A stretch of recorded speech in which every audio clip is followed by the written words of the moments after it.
There's layers to this movie. There's a great sci-fi adventure. There's a very complex family drama, a love story. And then the core of it is the journey of self-discovery. The Eternals explores the fundamental creation of the MCU. We're going all the way back to the very, very beginning, to the origin of how this whole cinematic world started. This is a huge movie in scope and the span of time. You have 10 different brand new characters that you're introducing. It's the most diverse line of superheroes. Because of the director and our vision of it, it feels extra personal. I really think Eternals is the most epic movie that Marvel has done before. It juggles so many different themes and types of genres. We're trying to give audiences a whole new look at what the MCU is really about. It's the new phase, you know, it's a brand new start.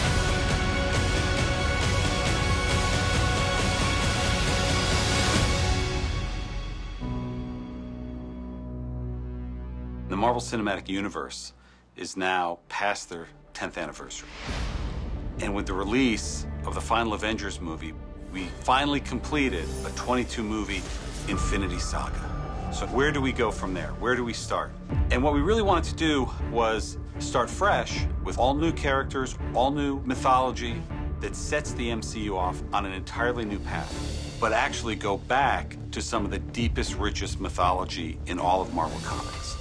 Jack Kirby created something many years ago called the Eternals, which is one of the most mythologically rich storylines in the history of Marvel.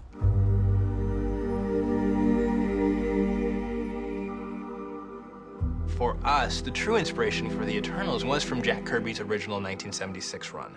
And that is because he really did steal a lot of his design, a lot of his narrative inspiration from the history of the world. What Jack Kirby created, I do love the mythology behind it. And I love that he was able to bring space mythology with mythology of the planet Earth, and that he sort of combined that together. In the comics, the Celestials came to Earth, found early man, and did a bit of an experiment. They created the Deviants, these really terrifying aliens, which were sort of a failed experiment, and then they created the Eternals as a counterpoint. It's a bit of an angels and demons allegory. Kirby created a world that was so exciting and interesting that gave us a really great foundation to do something new and exciting that we haven't tried before.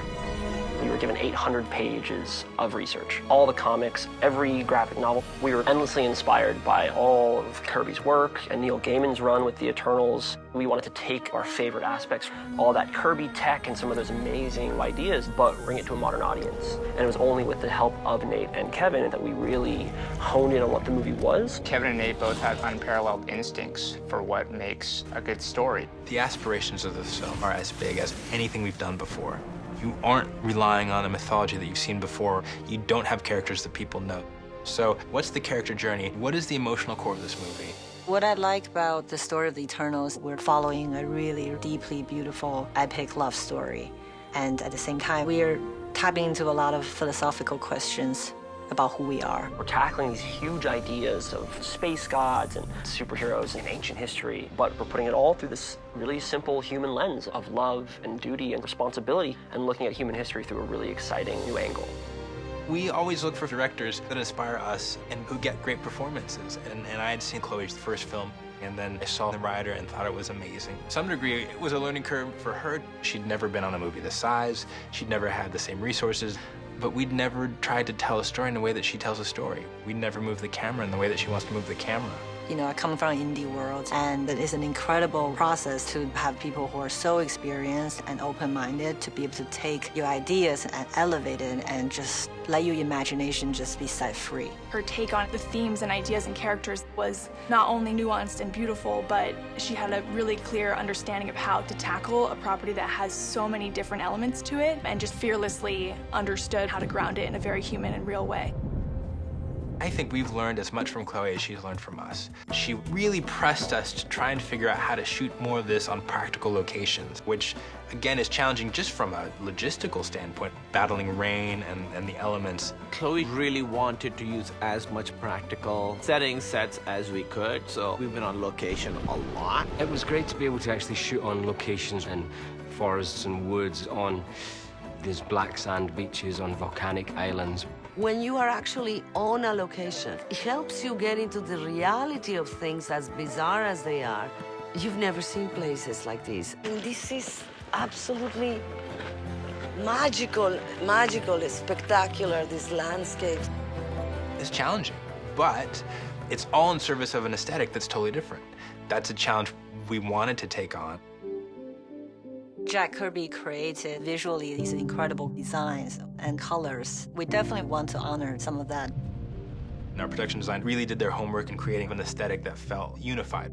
It's a huge endeavor. We're traveling around the world, through space, through time. We went from Mesopotamia to ancient Gupta, Aztec temples. We then launched through time, came to Bollywood. So we've been everywhere. This spaceship is a real challenge.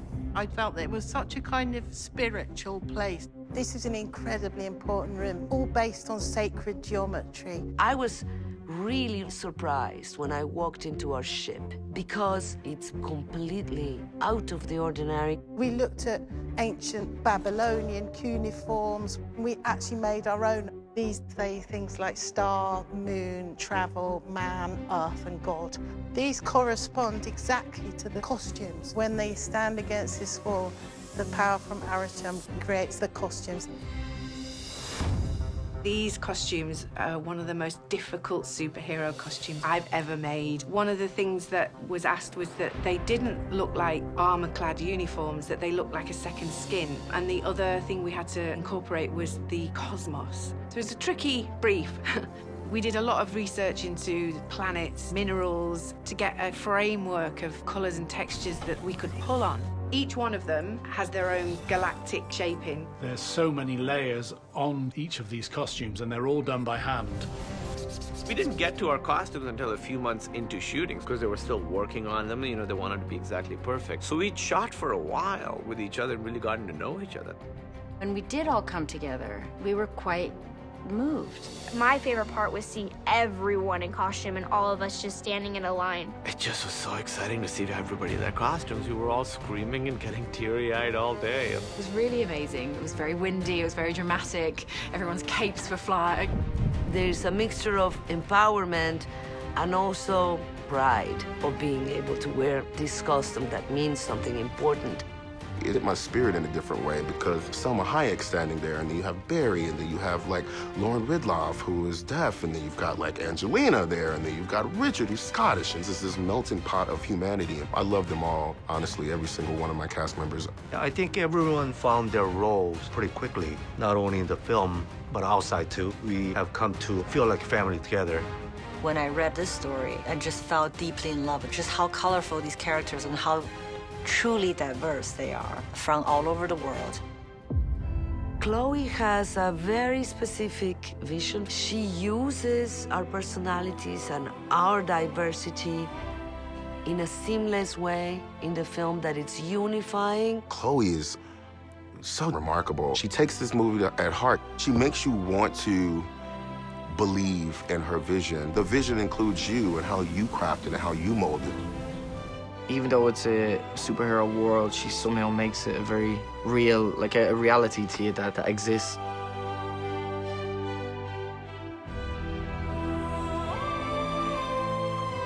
To be able to get up close with a lot of these characters, we also get to be alone with these characters in moments of silence and thought and get inside some of these Eternals' minds. I knew she'd get the character stuff, I knew she'd get the relationship stuff, but her stuff with the action, it's great. You know, I don't like to watch myself, but there'll be an action scene we shoot and she said, do you want to come see it? And I'll look, and it's just, looks like no other action scene I've seen. The most epic supernatural film, it feels very, very personal and emotional.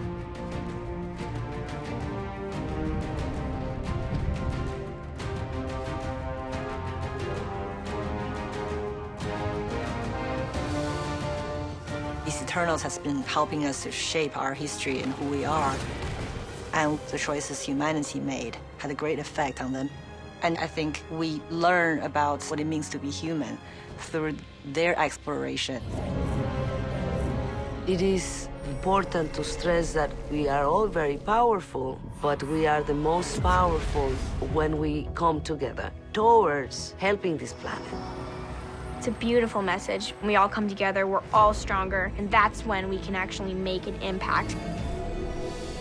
By going through this journey with them, we are learning about what it means to be mortal. We're learning what it means to be a human being that has very limited amount of time in this universe. We feel certain things the Eternals are yearning to feel. And I think that's a beautiful way to celebrate humanity. The film actually become very much of a celebration of planet Earth and a celebration of humanity.